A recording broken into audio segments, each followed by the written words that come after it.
I am looking at City Hall Vigil right now from across the street at the charging station. Gives me a vantage point to see if anything is coming along to bother people. So far, so good. And I've been thinking about some of the interviews that have been live and have been recorded because I was having problems. I think it's my data plan. After a certain amount, I get slow or something's going on, so 2 gig instead of 4, I don't know. Okay, so noticed that Keller and others, let's see who else. Well, actually, I think Keller was the one who made me think the most about this. He was talking about people who are just drunk all the time and how they need this and that. Then he talks about people coming out of jail, how they need this and that, and the city should do it. And it was a given that these folks are not able to do for themselves. I had to actually ask him. I know that that is the case. I think about all the people who get fired from their jobs who have skills. They have these social problems, so they get fired. They haven't learned, or they're young. Take and add on that the fact that you get fired, you're not going to get another job for 3 years. It's that bad. I know that personally because that happened to my husband. He was a warehouse manager, and that was a job that he worked himself up to. He created that job actually, and then he had to start over, go back to retail. Which we're blessed that he has a job, but it took that long. He was applying, to many jobs every day. So, he responded to all the ones that they got at the employment office. Of course, the employment office sends you things that don't apply to you at all, but, he responded to those.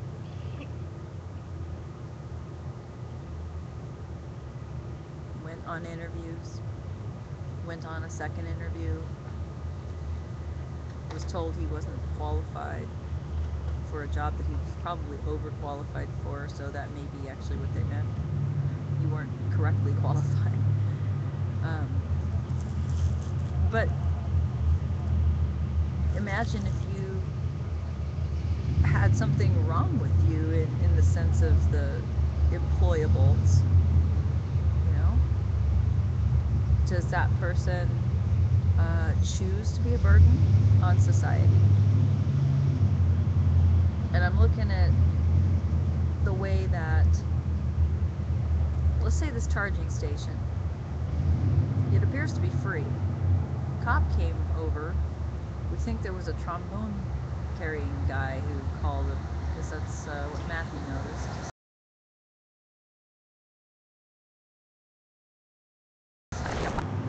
A cop walks over and talks to me. What are you doing? He's like, yeah, I guess people were breaking into him. Maybe they just made it free. Well, there's not very much that's free. Using an outlet is really great.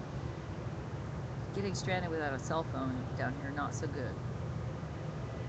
Running water, pure, good Bull Run water in that fountain over there, that's free. And there's a couple of papers down here that are decent. I was reading one and I was impressed.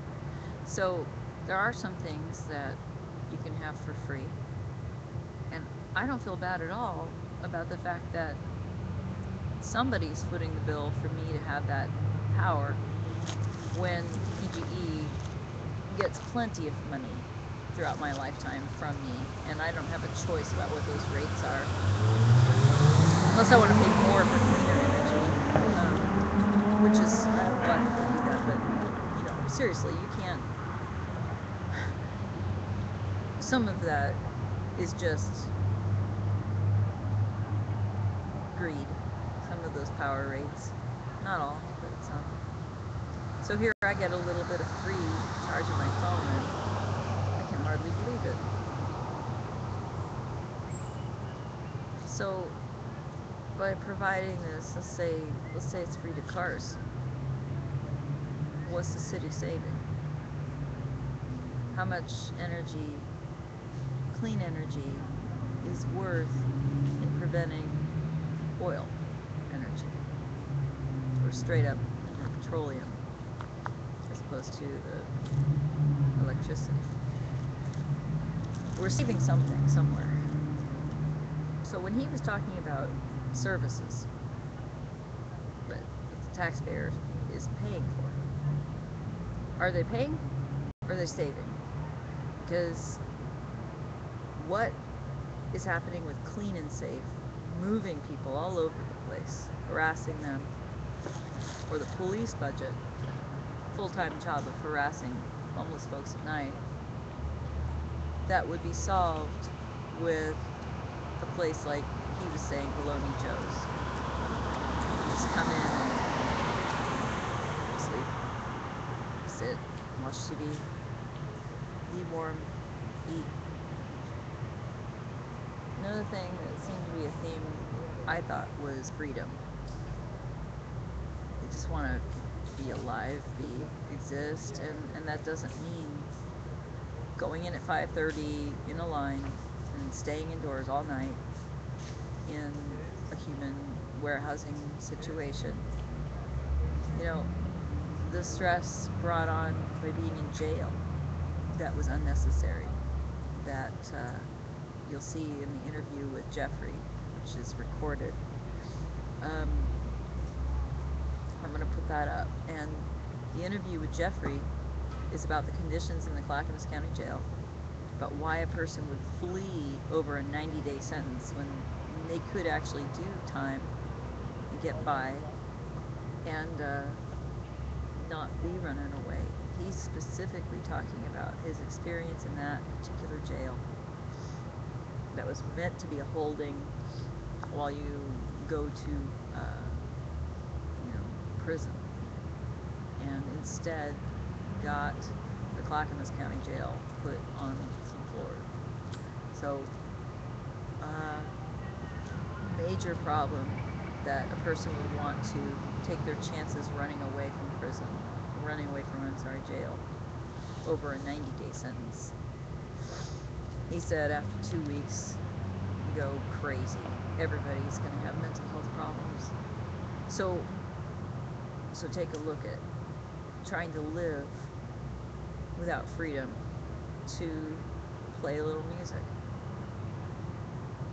have a bathroom near you, everything that you want. If you drop your toothbrush and lands in some, mud puddle and it looks like it has some oil, you're not going to use it. Well, you're going to go get spare change from people, work for an hour, maybe get it, maybe not, turn in some cans, and then you got to get on the bus. And if you're lucky, you're on the fareless square, which they're taking away off of the Max. And if you're unlucky, you're in the middle of the night when Max isn't running. And there's, if I really need a toothbrush, I can just go get one. So, that advantage is something I take for granted. I take less for granted by coming here than I ever have in my life. But I still take just about everything for granted comparatively. And we're 2 paychecks away. That's what... Who was it who said that? JJ. Interview with JJ. Who I also think was recorded. I don't think it went on. So I'll fix that. But JJ said, oh no. I think it was actually a guy in Clackamas who I haven't been able to record yet, but I struck up a friendship with a guy out there named Ghost. he's going to talk to me now. He wanted to get to know me first a little bit. Anyway, yeah, he's like, you know, people are just 2 paychecks away. So if you think this can't happen to you, and that's because we don't save anymore, do we? It's really hard to save money right now, and there's an ethic about why you should save. There's a lot of shoulds. You should do this, you should do that, and if you do everything right, you'll be okay. And then when you're not okay, we blame the victim. Well, our society is making things mighty hard and easy to fall through the cracks, and it just takes one crack for your life to be over, and then you're sifted to the bottom. And if you notice, somebody who's looking from the bottom, looking at everybody, he's talking about equality. So here he's talking about equality. He's talking about rights. And I say equality because he mentioned drunks, he mentioned, you know, people coming out of prison, and he didn't say anything about what they deserve or don't deserve. Basically, this is people society has to take care of because they can't take care of themselves. And not everybody has a family. We're not allowed to have community. Communities are discouraged. Neighborhoods are just homes next to one another, but very, very separate. If you think about what kinds of things you might want to do as a community, you'll find out that it's all against the law to do anything differently, or whatever rules are in place. And so we have to be the same. If a community decides that it is not okay for a foreclosed home to be sitting there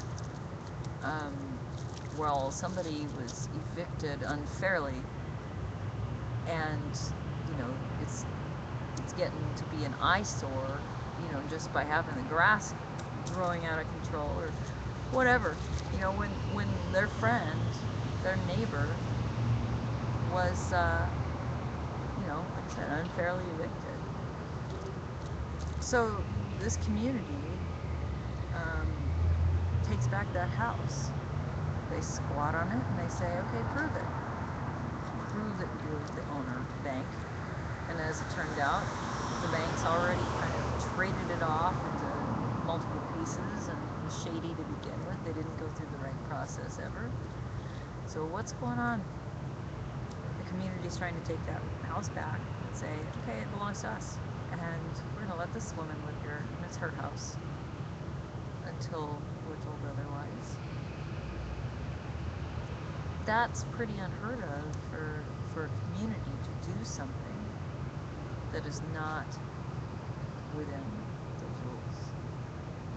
So if it's illegal to have community, then it's pretty much illegal to live.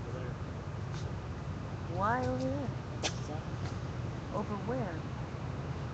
Oh, over there. But I'm charging. Where's the closest bathroom, you know? I do. It is Taylor, a couple blocks, actually 7-Eleven down there. Take a right. Take a right, no. Take a right at 7-Eleven, and then go all the way down to the water, cross that Front Avenue, NATO Parkway, and you'll see it. It's a silver weird thing. Yeah. Is it an outhouse or is it? Kinda. It's steel, stainless steel, and what you need is a flashlight or a phone that has a light. Bring your own toilet paper just in case. So if you don't have a roll of toilet paper, you can get down there and find you don't have it. That is very common. If it's locked, you gotta keep walking all the way down that road until you hit Ash Street, which is almost a Burnside. Is it far? I mean, the first one? First one's 6 blocks from here. But if you have to go down Front Avenue, NATO Parkway, more, Ash is quite a ways away. Okay. But anyway, yeah, just take a right at 7-Eleven and go all the way to the water and cross over the last road.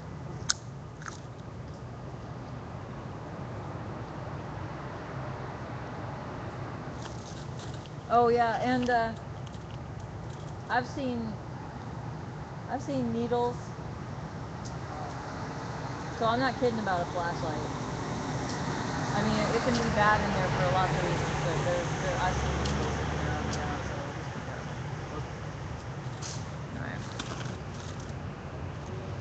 Alright. The Lou. Portland Solution. Did you know that the Lou has blue light so that unless you're very fair skinned, you can't shoot up. You can't find your veins.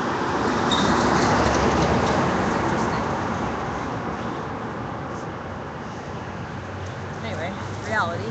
Not my world. I mean, it's kind of becoming my world as far as, like, I have a lot of people that I know who inject meth. And the number of people I knew who injected meth before this experience was 0. And I don't know. At first I would have assumed that that would have made my life worse. Have that around me.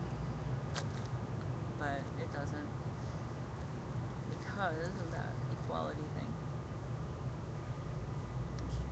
What I'm trying to say is, everybody eventually, if you wait long enough, just like men with prostate cancer, man lives long enough, he's going to have prostate cancer. Something that degrades in us apparently is the ability to not have that. Like us, my men folk friends. In this society right now, eventually you will fall through the cracks.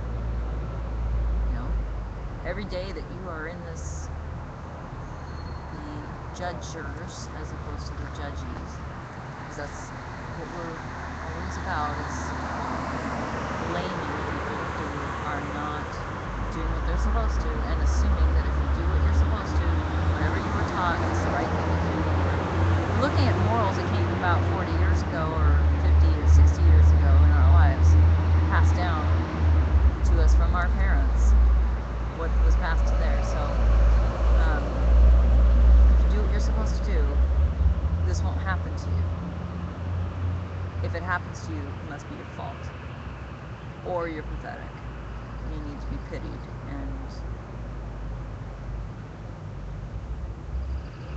But it's just happening to more and more people. And because we're blaming the victim, we're not looking at the fact that, hey, isn't it odd that in a democratic republic, more of us are suffering in a significant way? How could we possibly have, like, even if people only cared about themselves, how could we have more than 50% of the population falling through the cracks? 50% of the people in the USA don't have, say, internet. Okay. How many times have you tried to do something over the phone or get some support for something that you're doing, and it says, I'm sorry, we've moved to internet? That's it. So you need to go to the library, I guess. So this, you know, 50% of the people don't have internet, and yet everything is, you're expected to have internet. And you should just go to the library. Well, everything is difficult if you're not in the ruling party that decides.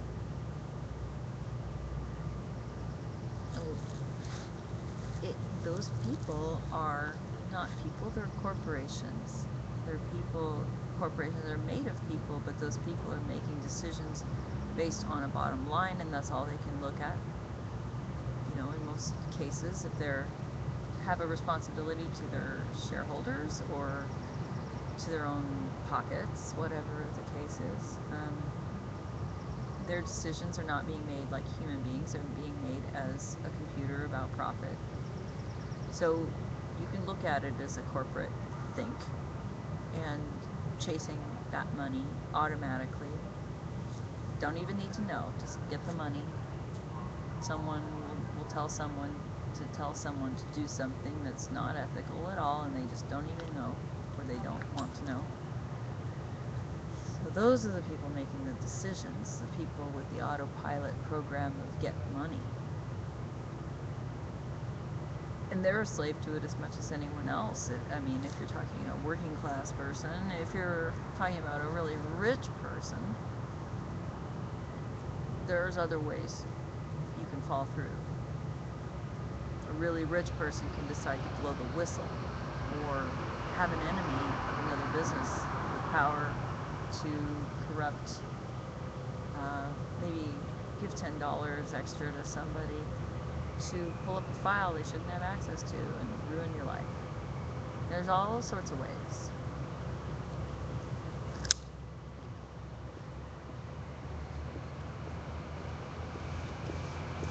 So, wait your turn. You do it long enough.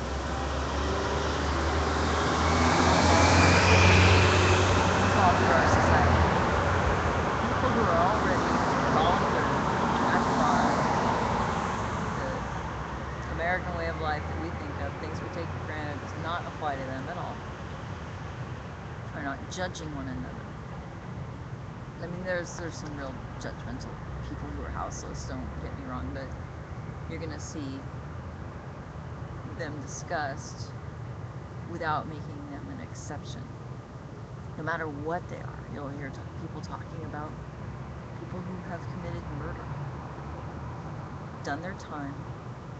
I don't know how much time you could say you've done your time, but done time, rehabilitated, now seemingly non-violent. And that person is just a person discussed in common conversation with someone. They aren't being made excuses for, justified. Same with the drunk scenario, somebody who's drunk 24/7. No excuses, because why wouldn't they be free? And I'm not saying free to be belligerent and infringe on other people's rights, but when we're talking about them as a person, we don't make up reasons that they can't have freedom.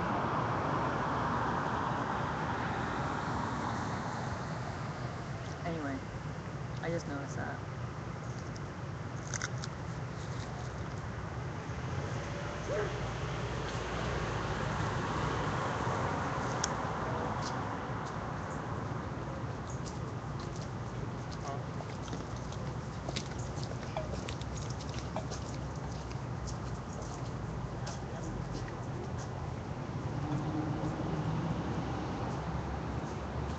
One thing to be videotaping people, it's another thing to talk to the camera while people walk by. I would rather have you watch me eat a carrot than be seen by other people recording myself talking. Alright, so anyway, thanks for listening. Oh, I gotta tell you one more thing. And this is about me, as opposed to my summary of some thought I had about some of the folks I learned from tonight. I am here not because my heart brings me here because I care. Like, I can't up and leave no matter how upset I am about the lack of support in certain ways. And I don't mean you. I mean just generally, it's not a self-supporting thing. It's a me-supporting thing for me to be here and to do this channel and do what I need to do to make coffee and bring it and keep candles and sleeping bags and stuff. The parts that I bring, I can't get help with, even though there's a lot of people who are saying, you know, that they care a lot and they're great. We need a lot of things that don't cost money. So, you know, ask me and I'll tell you items around your house or things that you could do. Simple things that would be really good. I'm not getting there. Not yet. Which is why we have to try to make this channel good. You know, it makes sense. Provide a service, lure people people in because they want to be there, not because you make them feel bad about not supporting. That's not what I'm trying to do. But I'm trying to work myself out of a job here. I shouldn't have to be here every other day. And you could say, oh, you don't have to. But I did a calculation based on staying away 2 days at a time and 3 days at a time. And I came back to something I didn't recognize. It's put under a lot of strain from elements, from people, from rules, different rules changing, different personalities, like or don't like it. So that strain will make the table be lying over in a puddle of water when I get there, and a bunch of people fighting that I've never seen any of them, and so I have to be here until I don't. And the more people who show up and care and carry on our traditions, the more likely it is that I could take 2 days off instead of one. And my day off is not really a day off. It's a lot of prep and a lot of sleeping, both, So I could actually just really be working on other stuff. And I need to. I need to work on GMO-free Portland and our involvement with the Right to Know, OregonRightToKnow.org, which is the labeling. And I should be doing that. I would like to be doing that. But this is, in my heart, is the most important, and here's why. I could come back to this. I could wait 2 months. But we're in a precarious position where we have to make it, and so we have to make or break, and I'm trying to get the public support right now. So in order to do that, just a second. Hey. Security guard was watching hardcore. Yeah? I just chased him out, kind of they stopped and hid somewhere. I don't know if it's in previous report what's going on or if we're about that. Just thought I'd let you know. Okay. You already dealt with them. Thank you.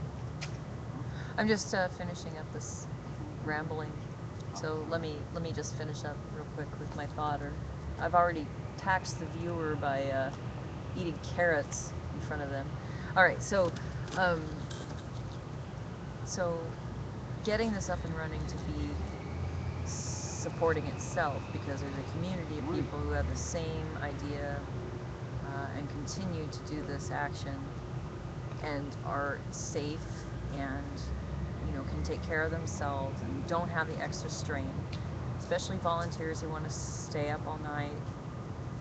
They shouldn't have come over and find that 3 people lost their keys and now they're stuck without their own sleeping bag, and just stuff like that. It's just too much.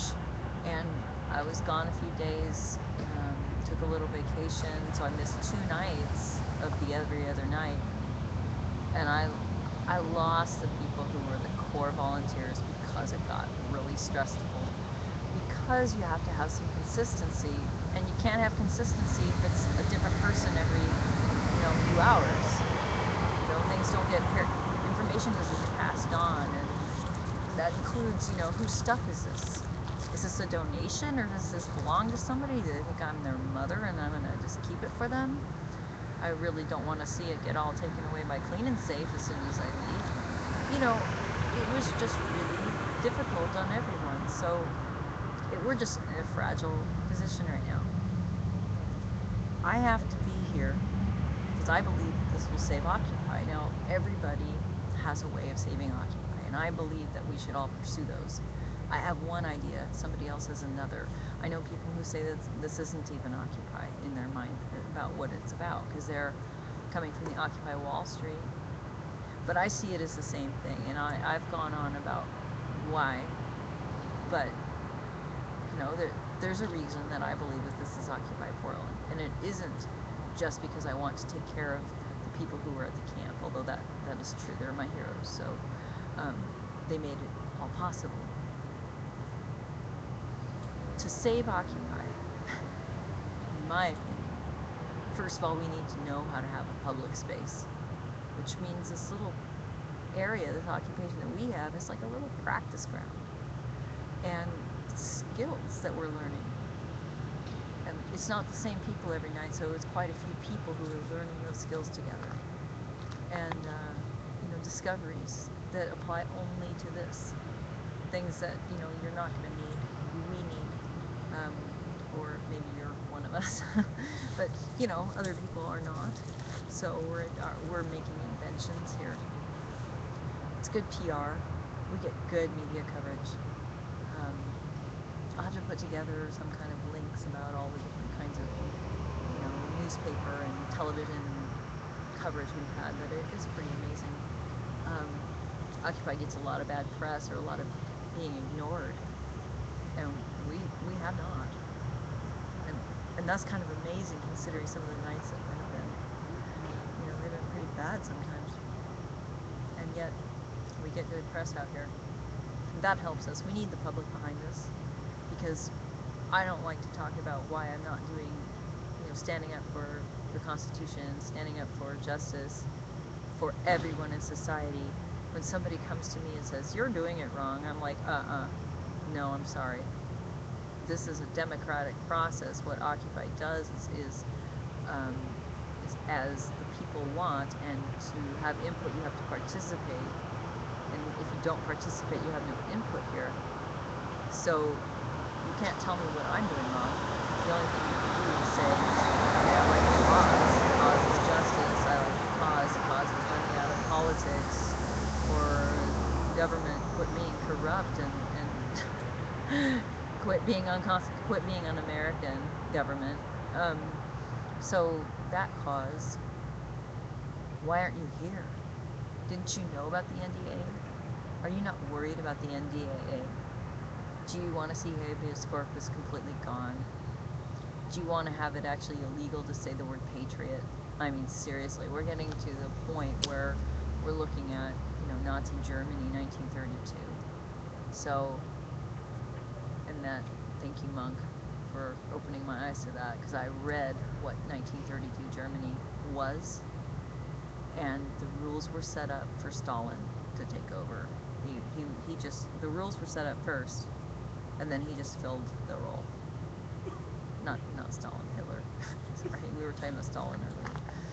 Anyway, we're in that situation and people don't care, and then they criticize how Occupy is doing this or that, and I'm fed up. Get your butt down here. We really need the community support. We should have had it. Anybody who was marching should have been staying the night. So I'm not pleased with the people who marched, because really, you could have done us a favor and shown that there wasn't enough support for Szymanski at the time by not showing up for that march. Because as it was left to kids, people on the street, the most vulnerable people, to do that work. So we need actual public support. People should understand the concept of having a 24/7 assembly where you can just walk in assembly. That's what we need, because this is an emergency, and your creativity and your job hours are going to come at different times, and there's just too many different workshops and actions to schedule a room. We actually have to have a camp, maybe not to sleep in. Maybe we can sleep somewhere else, but we need that set up. All the rainbow stuff, all the library and the coffee and the food, and we need the things that allow you to just work there. And it is work. It's a lot of work. So we were all ready to roll up our sleeves and fix this country. And because we couldn't solve the problems that the city can't solve at all in 2 weeks, we had that brought down on us. But it wasn't because of that. It was because of, Homeland. Homeland did it. They kicked us out. The park grass was not the reason we were evicted. But also, Sam Adams did ask the city people of the city, to help us with our problems. And I know personally from asking a nonprofit to come in and do their thing, And they told me that there's a border that they had to respect where it would be political otherwise. I'm like, no. Red Cross is not political because they ignore borders. You're being very political. And we had 2 representatives who were supporting Occupy. And we had a mayor who was saying, I support this movement. Not necessarily this camp. I don't know what to do about the camp, but we could make it work if the public supported it. So at the beginning, he did betray us. Then later, I really hated what he did and how he did it. But at the time, I thought, I understand his position. Until Homeland came in, swept up all the camps. Under no circumstances do they want an occupation. They will do anything. They will rewrite the Constitution if they have to stop people from assembling. And what the hell is that about? So, is it because there would be an emergency if suddenly people turned off their television and realized how wrong this country is? Yeah, that's the truth. The truth is, everybody all at once realized what is happening in this country. There'd be holy hell. Because we're all in danger. Because we're all slaves. Because we're all suffering. And that doesn't make any sense in a democratic republic. So where are you going to put that blame? You're going to say, if they're not representing us, something's going wrong. Maybe the only thing getting representation is each dollar bill. And then anger at the government. So I am sorry if you're afraid of the consequences of everyone suddenly realizing that we have a corrupt system. Because money is allowed to just run wild in politics. But we can't hide that, and we don't need to die for it anymore. And the reason I'm here, going back to that, is we have to save the USA from falling into tyranny completely, or Western civilization and science will crash for a good long time.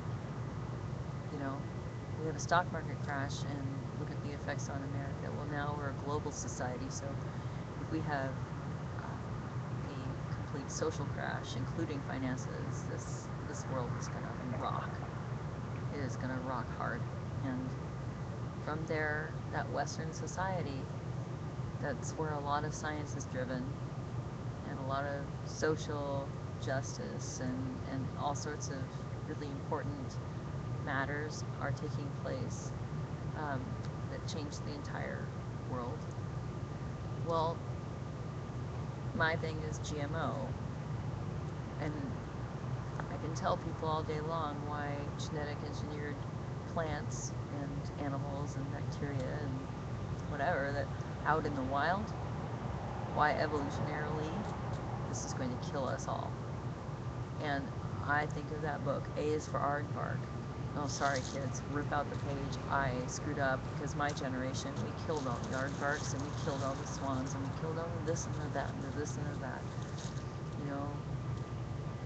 It's all gone until we're gone. And we won't be that long, because we're very dependent on life forms to be the way they are. There's only a small set of conditions that human beings can live in. It's very, very narrow. We're upsetting the whole biosphere with genetically modified organism experiment. And I can tell you that is going to kill us. So you can say it's going to feed the world, and I can say go see Navdanya and read The Emperor Has No Clothes. But even so, I don't care. Find another solution that doesn't cause the sixth mass extinction to go into, overdrive before we can even think about trying to slow it or stop it. This is just an overnight process that these genes go bad because evolution acts on it in a particular way. And they're already bad, but something could go very wrong after these genes are spread all around the globe. And we lose our ecosystems. We lose human habitat. There'll be something. There'll be life, but it won't be human life. And it won't, before that, all these plants and animals that, I see as holy creations, works of art. And I will fight and I will die for those. And dying, not in a way like fighting in front of some, barricade. I'm not. I'm not talking about like militia. I'm talking about like Gandhi, where I'm going to be so stubborn and I'm going to cry out and I'm just not going away. That's what I love about the vigil. Just, it's about standing your ground and saying, listen, you really want to fix this problem. You don't want to continue to ignore it or to aggravate it more. You want to fix it. This is tough love. I'm being a good friend to you, City Hall, right now. Being a good friend to Mayor Adams. And being a good friend to the police right now. Police shouldn't have to live in the conditions where they're made to fight human beings for protesting. That's un-American. And not every cop wants to do that. And I would like to see cops, police officers, strike for the right to fight only within the Constitution. To never assault protesters. So, anyway, thanks for listening. If you did, I'm sorry it took so long. But that's the great thing about internet recorded, pre-recorded television is somewhere in there I was like blah blah blah and you turned it off and you'll watch another you'll watch one that's an interview with. Okay. I just want you to know why I'm here, because I fell in love with this because of the people, my heroes from camp, and I'm in solidarity with them. And the vigil spoke to me as a way to really call out to the city. But I realized we have a chance at saving Occupy, and everybody else is taking their project and trying to save Occupy, the movement, to keep it going forward. And I have to, because this is my hope. I was out of hope. I was feeling like the government was going to run over this earth faster than I could ever make any difference. And now every one of us that feels this momentum, feels this hope, can find a way to plug in, do what they do, and see if this is what saves everyone. We all have an opportunity to come up with a creative sensation of some kind that happens to be that one thing that tips that scale back to a just world. And I'm going full on with mine. My plan depends on support. And I'm killing myself right now with this.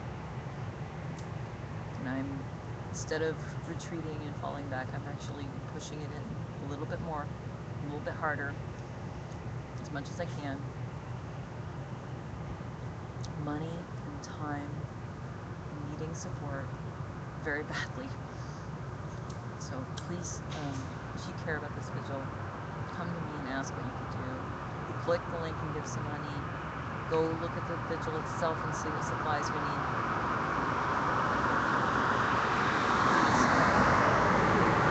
It's for everybody to be able to donate just their energy and their time because they want to, because it's for them.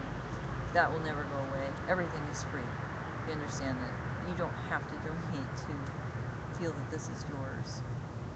And I am happy to serve. But somebody out there, please help me. Somebody who believes that I need to be doing this and helping me hand it over by letting me continue sustainably until I can do that, which should be shortly. If all goes well, if I can hang in there, I think it's going to work out. But hanging in there is getting harder. So please help any way you can.